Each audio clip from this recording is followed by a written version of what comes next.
Dès le lendemain des noces de Jeanne, il avait pris la route malgré son retard pour tenter de rallier les compagnies de routiers que Du Guesclin avait eu charge de mener vers l'Espagne dès l'automne 1365 en passant par Auxerre.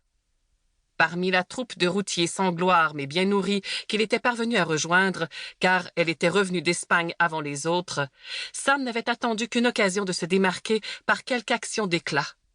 Mais il n'avait rien pu faire de notable, sinon se défendre correctement au besoin et prendre sa part de butin. C'était loin de suffire pour satisfaire l'ambition du jeune homme. Il aurait voulu que Du Guesclin le remarque et lui parle, qu'il l'encourage d'une claque amicale sur l'épaule, qu'il le prenne sous son aile pour le présenter au roi. Mais rien de cela n'était arrivé.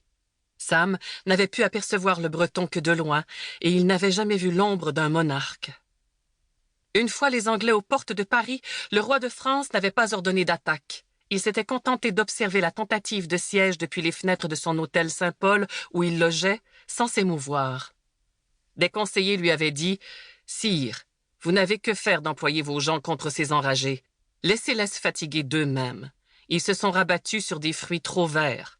Par l'œuvre de ces aliments en apparence si innocents, la courante remplace dans leur rang les ravages du fer.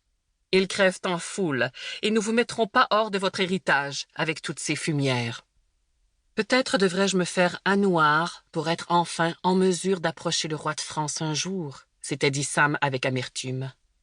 Au lieu d'un roi, il aperçut fortuitement le redoutable Édouard de Woodstock à la sortie de la barrière Saint-Jacques, alors que les Anglais avaient enfin résolu de vider les lieux.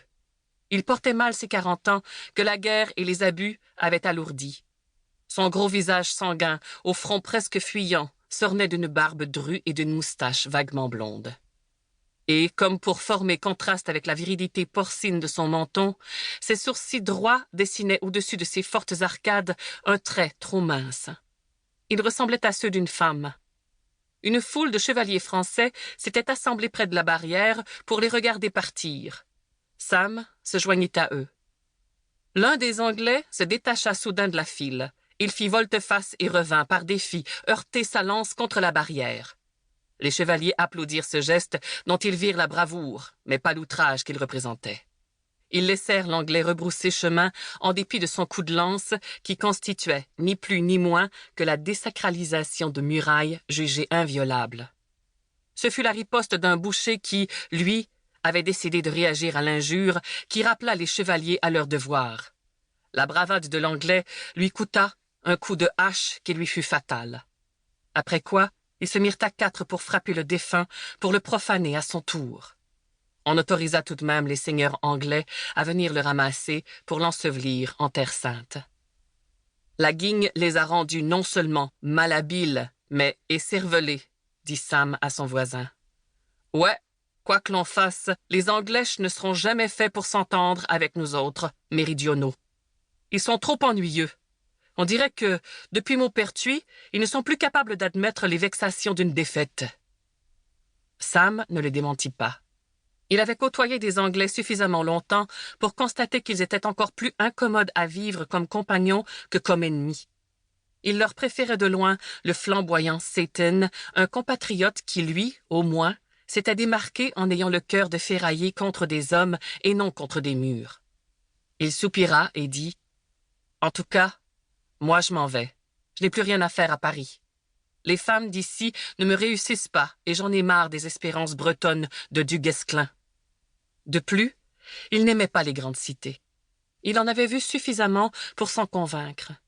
Celle d'Espagne, surtout, avait produit sur lui le même effet que Paris. Il y avait trop de tout, trop de saleté, trop de bêtes qui traînaient dans le moindre recoin, trop de maisons, trop de rues, et trop de monde dans ces rues. La promiscuité bruyante l'irritait. Mais je dois bien convenir qu'avec l'âme vide comme je l'ai, aucun autre endroit ne saurait être plus approprié. Ça meuble mes pensées, ça m'étourdit, se dit-il in petto. Il se prit à imaginer, parmi les fumées âcres de l'allée qu'il venait de parcourir, la pimpante simplicité du hameau de son enfance, une poignée d'habitations se pelotonnant comme une grosse fourmilière autour d'une placette où murmurait l'eau glacée d'une vieille fontaine. Là-bas, tout était propre et frais. Pour continuer à écouter ce livre audio gratuitement, cliquez sur le lien dans la description et vous pourrez l'écouter en entier sans frais grâce à l'essai de 30 jours d'Audible.